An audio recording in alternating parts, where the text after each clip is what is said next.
नमस्कार। आज हम चर्चा करने जा रहे हैं देवभूमि उत्तराखंड की। उत्तराखंड भले ही जनसंख्या के हिसाब से देश का एक छोटा राज्य है, लेकिन राजनीतिक घटनाओं के मद्देनज़र और जिस तरह से वहाँ ताश के पत्ते की तरह मुख्यमंत्री बदले जाते रहे हैं, उसको लेके आजकल फिर चर्चा में है। और पिछले लगभग 20-21 वर्षों में 10-11 मुख्यमंत्री बदले जा चुके हैं। तो आज हम चर्चा करेंगे कि क्या वजह है कि उत्तराखंड में इतना ज़्यादा पॉलिटिकल इनस्टेबिलिटी है? क्या वजह है कि उत्तराखंड में इतनी ज़्यादा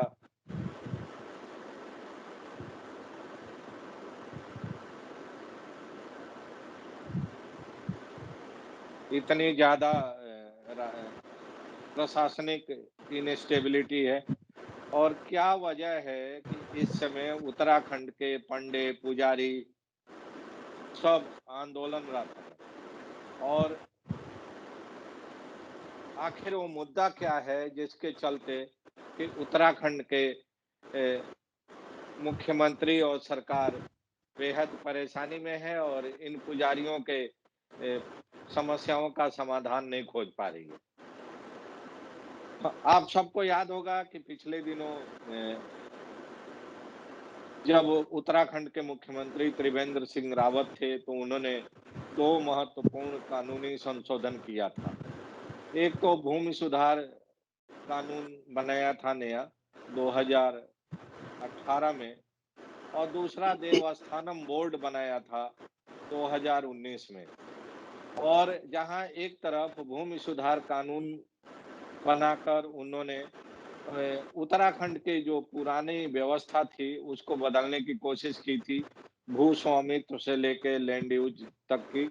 वहीं देवस्थानम बोर्ड बनाकर उन्होंने उत्तराखंड के 50 से अधिक जो पौराणिक महत्व के मंदिर थे, पूजा स्थल थे, उनके अधिग्रहण और उनके मैनेजमेंट के देख-रेख की व्यवस्था कर दी थी। इन दोनों कानूनों को लेके उत्तराखंड की जनता बेहद नाराज़ है। उत्तराखंड के साधु संत नाराज़ हैं, यहाँ तक कि विश्व हिंदू परिषद के लोग भी नाराज़ हैं।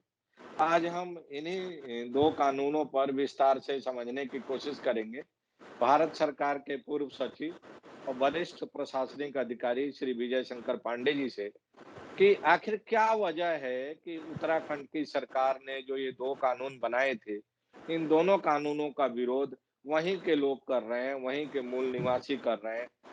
इन कानूनों से उनको किस तरह का डर दिखाई दे रहा है? तो पहला सवाल तो यही पांडे जी, आपका स्वागत है इस चर्चा में कि धन्यवाद। जो देवस्थानम बोर्ड बनाया था त्रिवेंद्र सिंह रावत ने, जिसको बाद में खत्म करने का आश्वासन दिया तीरथ सिंह रावत ने, और वे भी बदल दिए गए। अब नए मुख्यमंत्री आए हैं और उन्होंने अभी 2-3 दिन पहले एक बैठक करवाई थी, समीक्षा बैठक, सतपाल महाराज की अध्यक्षता में, कि उस कानून पर पुनर्विचार किया जा सकता है कि नहीं, उसमें क्या बदलाव किया जा सकता है। आपकी नज़र में क्या इस तरह के कानून की आवश्यकता थी, उत्तराखंड के पूजा स्थलों को रेगुलेट करने के लिए, नियंत्रित करने के लिए? देखिए मिश्रा जी, ये बहुत महत्वपूर्ण प्रश्न है जो आपने उठाया है। देखिए, एक तो पहला तो मैं कहूँगा कि जो 10 मुख्यमंत्री बदले हैं पिछले 20 सालों में, ये शो करता है, ये प्रदर्शित करता है कि हमारी जो राजनीतिक नेतृत्व है और जो व्यवस्था है, वो जनता की अपेक्षाओं पे खरी नहीं उतर रही। इसीलिए लोगों का असंतोष सरकारों के प्रति बढ़ता रहता है और उसकी परिणति आप देखेंगे कि सरकारों का बदलना होता है।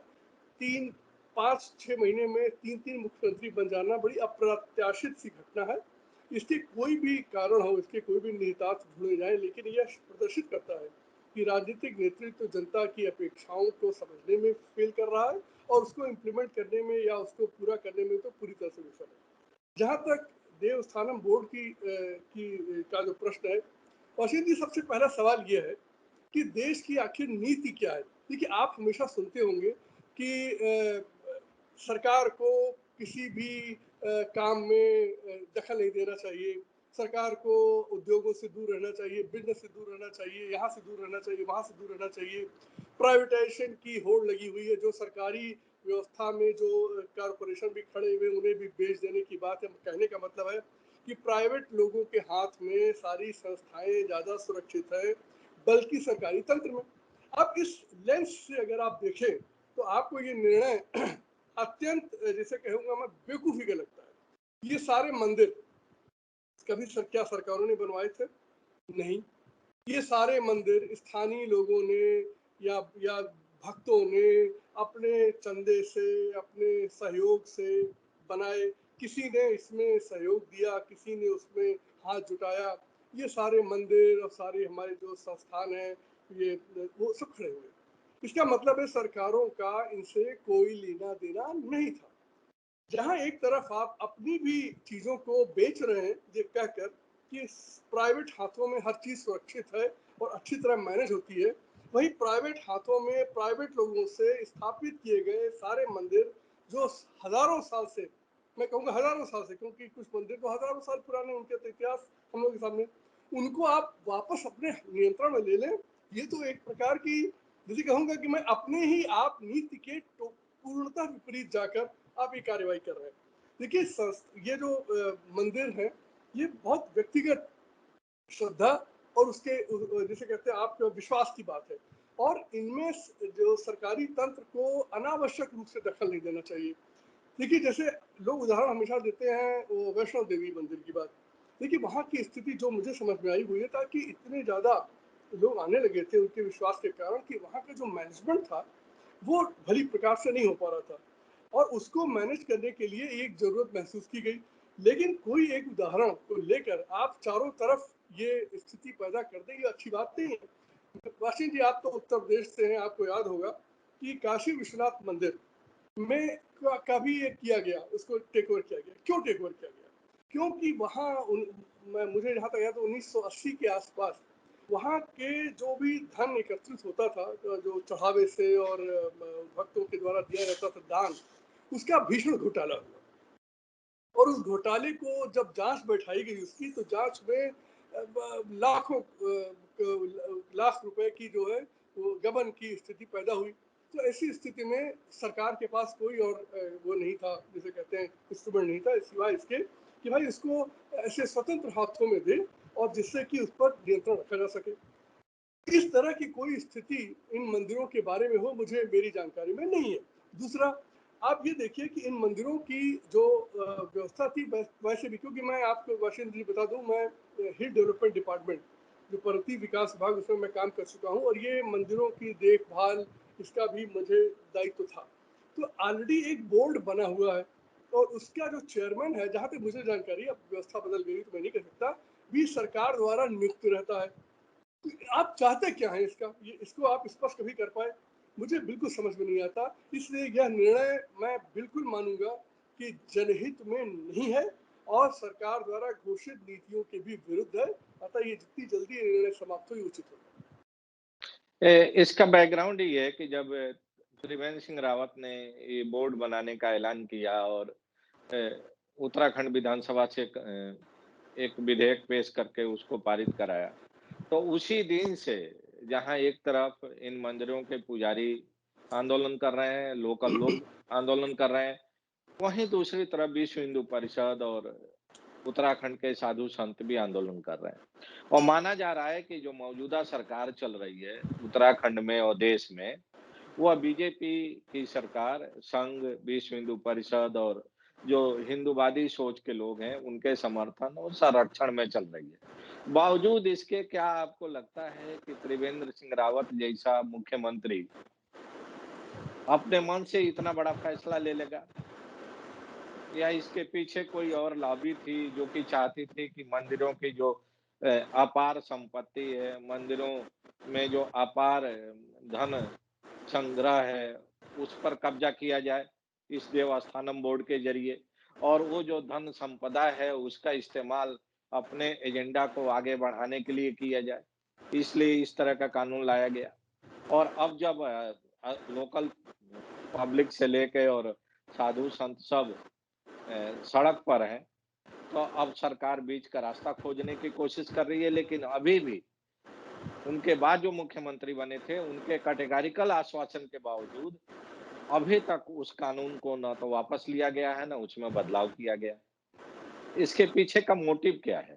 आपको क्या लगता है? देखिए मिश्रा जी, आप बिल्कुल सही कह रहे हैं कि इतने बड़े निर्णय, देखिए ये जो बद्री धाम और केदार धाम और गंगोत्री यमुनोत्री, कम से कम ये 4 धाम ये देश भर की धरोहर है और इनके बारे में निर्णय मुझे नहीं लगता कि कोई भी मुख्यमंत्री अपने बलबूते पर इतना बड़ा निर्णय कर सके, क्योंकि ये सिर्फ उत्तराखंड की का ही मामला नहीं है।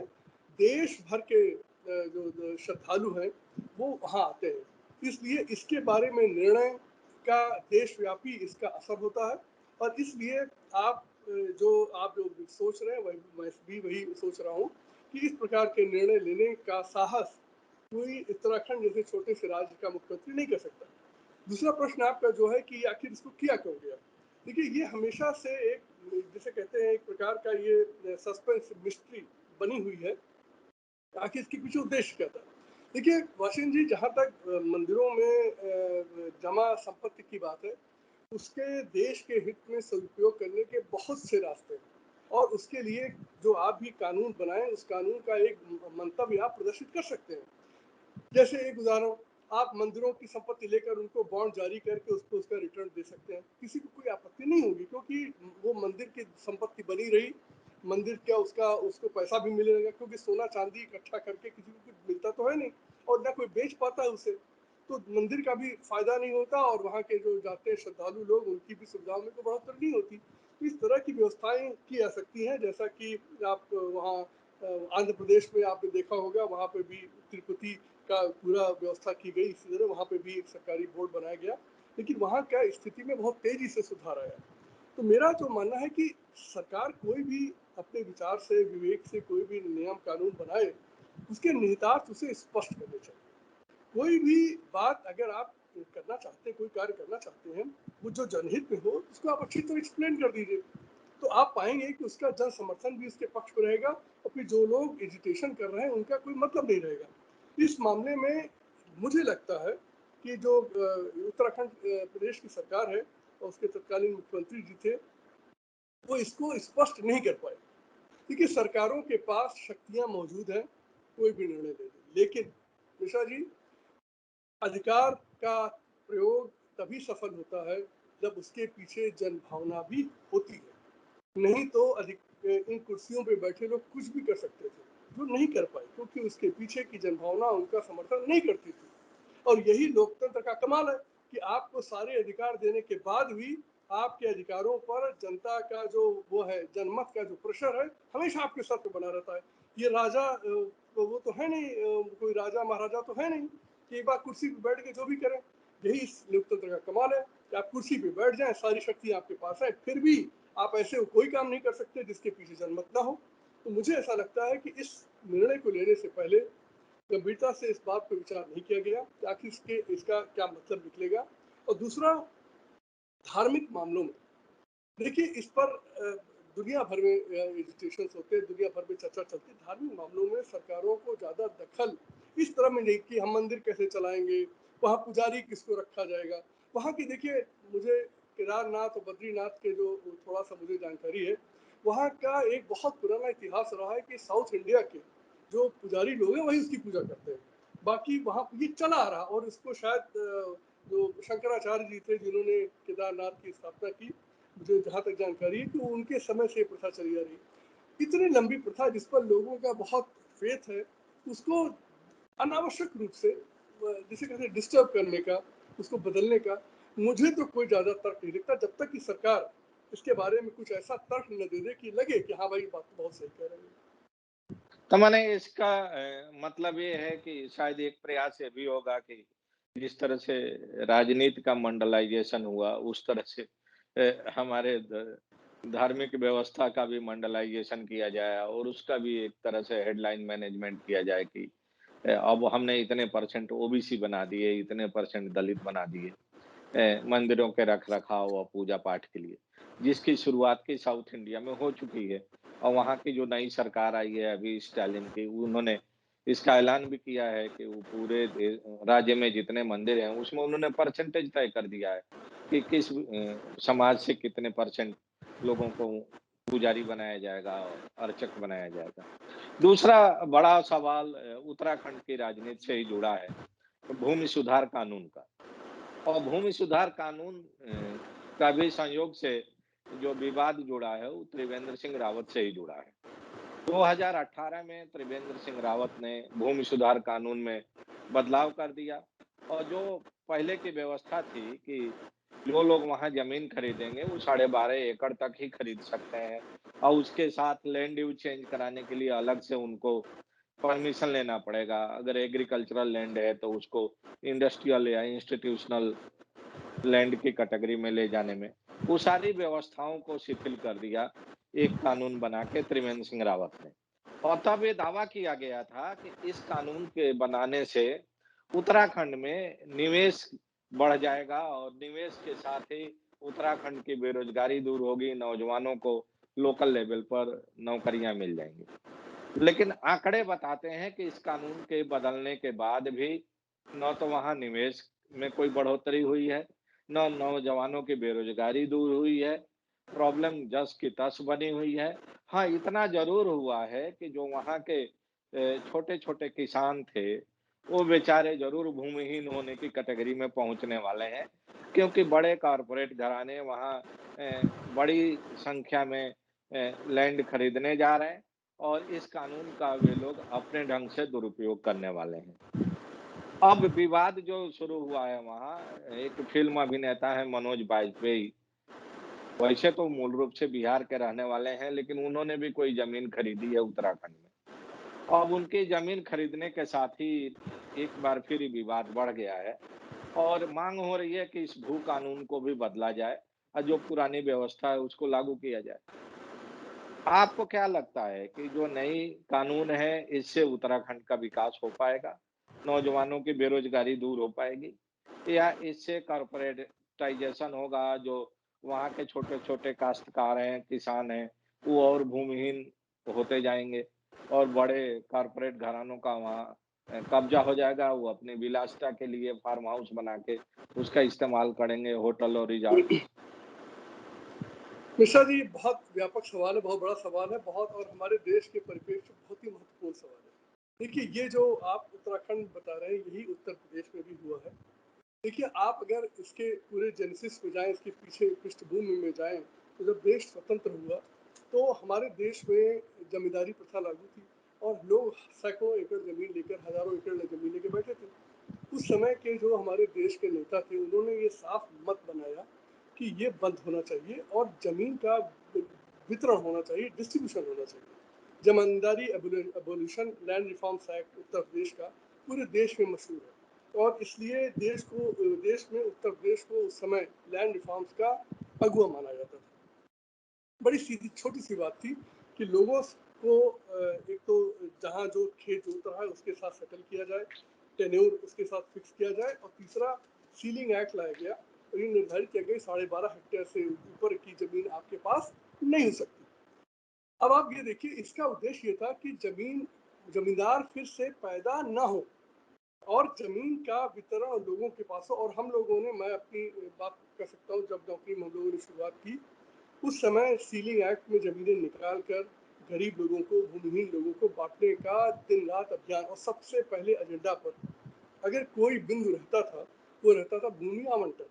और हम लोग उस इरा के लोग हैं जब हम लोगों का शुरुआती सारे वर्ष भूमि वितरण में और भूमि सुधार कार्यक्रमों में चले गए और उसका परिणाम भी सामने आया।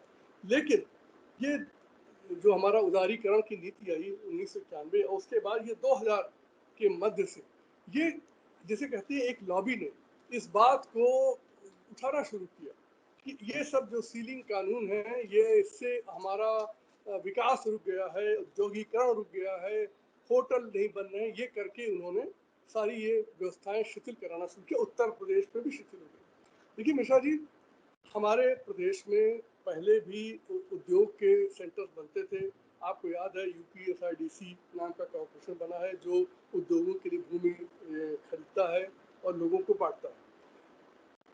आप उत्तर प्रदेश में एक नियम था, भूमि उपयोग परिषद। आपको विश्वास मानिए, आप अगर कभी एग्रीकल्चर लैंड कोई भी किसी दूसरे पर्पस के लिए लेता था तो मुख्यमंत्री की अध्यक्षता में बने भूमि उपयोग परिषद की मंजूरी जरूरी थी। मतलब कृषि उपयोगी भूमि को दूसरे पर्पस में जाने से पहले उसका बहुत विश्लेषण किया जाना चाहिए और विभिन्न स्तरों पर मत लेनी चाहिए। कुछ लोग कहेंगे कि इससे औद्योगिकरण रुका, मेरा ऐसा बिल्कुल मानना नहीं है। आज आप देखिए, एक एक बिल्डर के पास 4-4 हजार एकड़ जमीनें उपलब्ध है। मैं आपको, आप उत्तर प्रदेश के रहने वाले हैं, आप चले जाइए जो हाईटेक सिटीज के नाम पर जो ये धंधा शुरू हुआ, आप जाके देखिए, लोगों के बनाने के लिए अमीर लोग, देखिए हमारे देश को धीरे धीरे ये भूल गए कि गरीब देश है। यहाँ पर सिर्फ अमीरों को देखकर अब नीति बनती है। आप देखिए, किसी एक पर्टिकुलर नाम नहीं लूंगा, ऐसे ऐसे यहाँ पर बने हुए हैं, रिजॉर्ट्स बने हुए हैं, ऐसे ऐसे बड़े अमीर लोगों के लिए घर बनाने की जगह बनी हुई, जहाँ गोल्फ कोर्स भी अंदर है, स्टेडियम भी अंदर है, वो मॉल्स भी बने हुए हैं। किन के लिए? 1000-1500 लोगों के लिए। जमीन कितनी ली गई? 1000 एकड़, 500 एकड़ जमीन ली गई है, और रहने के लिए, कुछ लोगों के रहने के लिए। हम लोग भूल जा रहे हैं कि इस देश में गरीब लोग भी रहते हैं, सामान्य लोग भी रहते हैं, मिडिल क्लास भी रहता है। ये सारे नियम इसलिए बनाए जा रहे हैं कि जो जिसके पास संसाधन है, जिसके पास पैसा है, उसको पूरी छूट दी जाए, वो जैसा चाहे करे, वो दूसरों को रौंद दे। जैसा आपने कहा, उत्तराखंड में आपने अगर ये हटा दिया है कि अब कोई लिमिटेशन नहीं है कि कितनी भूमि आप रख सकते हैं, तो वास्तव में उत्तराखंड में जो भी छोटे मोटे किसान, को वहाँ तो जमीनें वैसे ही ज़्यादा नहीं है, तो टेरेस पर लोग जो है वो खेती करते हैं, तो वहाँ पर ये तो होता नहीं कि आप 10-10, 50-50 एकड़ के वो काश्तकार हो। छोटी छोटी जमीनों पे लोग काश्तकारी करते हैं। ये सारे लोग भूमिहीन हो जाएंगे, उसके होने के कगार पे खड़े हैं। इसलिए इसका विरोध किया जाना बहुत जरूरी है। जहाँ तक उद्योग की बात है, सरकारों के पास ये अधिकार अभी भी प्राप्त है कि आप उनको आप एक्वायर करिए, एक्वायर करके दे दीजिए। मिश्रा जी, उस होटल के लिए या उद्योग के लिए 50 एकड़ जमीन, 100 एकड़ जमीन देने में कोई रोक नहीं है, लेकिन सिर्फ ये था कि आप कृषक से जाके सीधे खरीद नहीं पाएंगे आप, और उसके पीछे उद्देश्य ही था। आप इनको छूट दी तो बड़े बड़े फार्म हाउस बनेंगे। उद्योग को जरूरत है 5 एकड़ की, वो खरीदता है 50 एकड़, क्योंकि जानता है कि अगर उद्योग चले ना चले, लेकिन इस भूमि का मूल्य इतना हो जाएगा कि जो भी उसने लोन लिया है या जो भी उसका खर्च है, उसका 10 गुना वो पे कर देगा। तो ये जमीनों का एक खरीद फरोख्त का धंधा बन जाएगा, जैसा उत्तर प्रदेश में हो रहा है। आप मिश्रा जी, इस बात में चूंकि हमारे समाचार पत्रों ने अब इस पर लिखना पढ़ना दुर्भाग्य से बंद कर दिया है, अगर इसका कोई सर्वे कराया जाए कि आज कितने बड़े बड़े पुराने जमींदार को आप भूल जाएंगे, वो तो कुछ भी नहीं थे इनके सामने। बड़े बड़े नोएडा, गाजियाबाद, ऐसे शहरों में, बड़े बड़े टाउन्स में हजारों हजार एकड़ जमीन लेकर एक एक बिल्डर लेके बैठा हुआ है। उसको बिल्डिंग बनाने की जरूरत क्या है? उसकी जमीन का दाम तो ऐसे 10 गुना हो चुका है।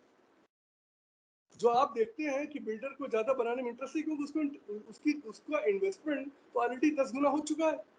तो मिश्रा जी, ये बिल्कुल गलत ये निर्णय था, जिसने भी ये निर्णय लिया कि वहां पर फ्री कर दिया जाए। और मैं कहना चाहूंगा कि उद्योग और उसको बढ़ाने के लिए जो व्यवस्थाएं बनी है, वो काफी थी, उसमें कोई दिक्कत नहीं थी। देखिए, हम लोगों के प्रदेश में भी बड़े बड़े प्लांट लगाने के लिए जमीनें ली गई और उनको दिया गया, लेकिन ये एक नैरेटिव बना दिया गया है हमारे देश में कि सरकारी तंत्र से निकलो बाहर। और उससे देखिए मिश्रा जी, एक बात हम लोग समझ लें, लोकतंत्र में जब एक आदमी को एक वोट का अधिकार दिया गया, तो उद्योगपति और गरीब से गरीब आदमी को बराबरी दे दी गई। उस बराबरी को छीनना अगर आपको है, तो सरकारों को कमजोर करिए, क्योंकि गरीब आदमी अपने अधिकार का प्रयोग सरकार के माध्यम से करता है।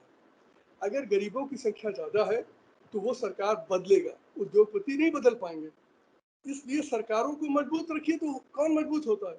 गरीब आदमी मजबूत होता है, क्योंकि वो अपने हित की बात सरकारों से करा लेगा। जो सरकार नहीं सुनेगी, उसको उठा के फेंक देगा अगली बार।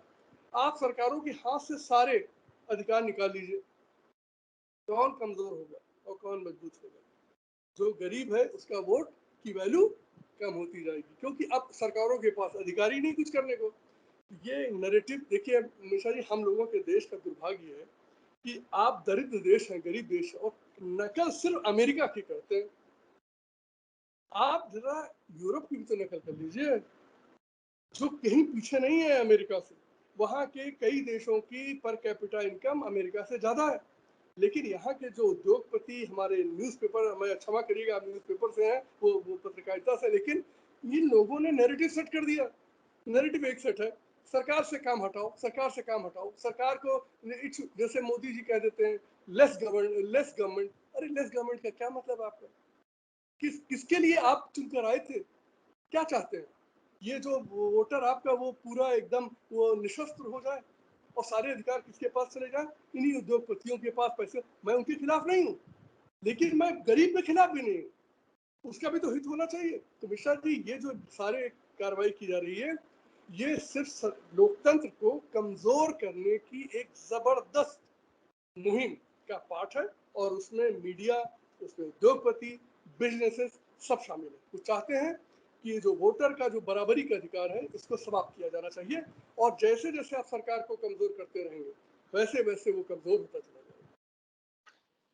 चलिए उम्मीद की जाए कि उत्तराखंड और उत्तर प्रदेश दोनों राज्यों में चुनाव होने वाला है 5-6 महीने बाद और शायद जो मौजूदा सरकारें हैं उनकी थोड़ी दृष्टि पड़े आम जनता पर, आम जनता की समस्याओं पर और इस तरह के जो उन्होंने फैसले किए हैं पिछले दिनों उसमें वो सुधार करने के लिए मजबूर हों। चर्चा में शामिल होने के लिए बहुत-बहुत धन्यवाद और फिर हम किसी और विषय को लेके आपके साथ जुड़ेंगे। नमस्कार।